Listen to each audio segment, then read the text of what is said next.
Hello mga kasiswang, ito na naman ang another day na nasira ng aking pamangkin ng aking extension. Bali, ang gagawin ko lang dyan, i-ready ko na yung electrical tape. Dahil yan ang sisibing pandikit ko sa mga wire na merong tanso para hindi mag-ground ang ating mga chikatin. So, ayan na naman. Nahanap ko na dyan yung mga wire na nakagat ng ating mababait sa bahay. Mga animal na mababait. Yan.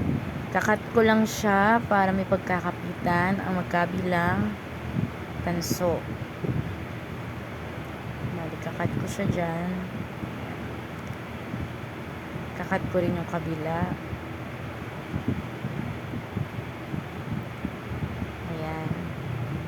Medyo naiinitan na talaga ako dyan kasi wala talagang extension at sumabog talaga yan. So, kakat ko ulit para mahati ko sa gitna. Para mapaghiwalay sila. Buka ko. Kakat ko ulit. Magsisilbing dugtong sa kabilang linya. Cut ko sila parehas. So, iniikot-ikot ko lang para hindi kalat-kalat yung tanso.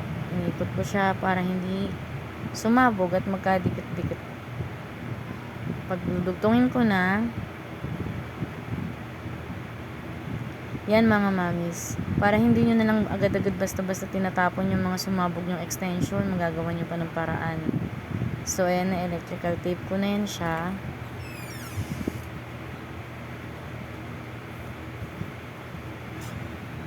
Pagkatas ko siya electrical tape, ayan, yung kabila naman na electrical tape natin.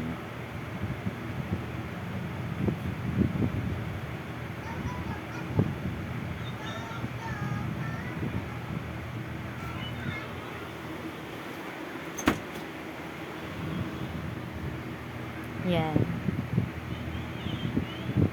Safety lang dapat yung pag-electrical tape. Dapat makikita natin na talagang na-close talaga yung bawat tanso. Kasi once na magdikit po yan mga mami, ay, patok talagang sasabog yan.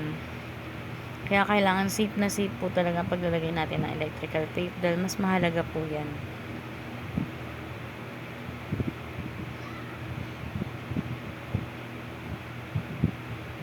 Yan, hinigpitan ko lang para mas maganda yung pagkakadikit. Kasi pag iinigpitan yan, mabilis siyang matatanggal. Lalo't pag mainit yung panahon, maglalagkit-lagkit yung mga electrical tape. Lalo't pag hindi na dikit maigi. Nagidinis na ako dyan. Hinipan ko lang para yan.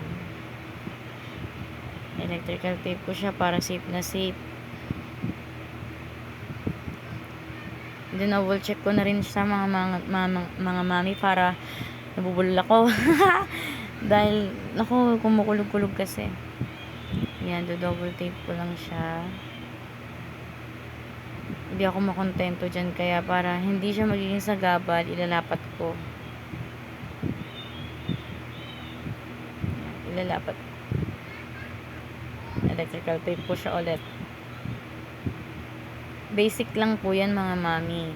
Para, syempre, hindi kayo bibili ng panibago kung po pwede pa. Para kung hindi na talaga pwede, make sure na itatapon nyo na talaga.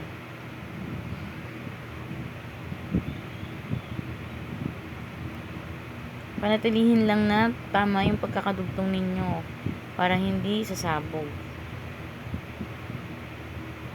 Basic lang yan sa mga mami na nagtitipid.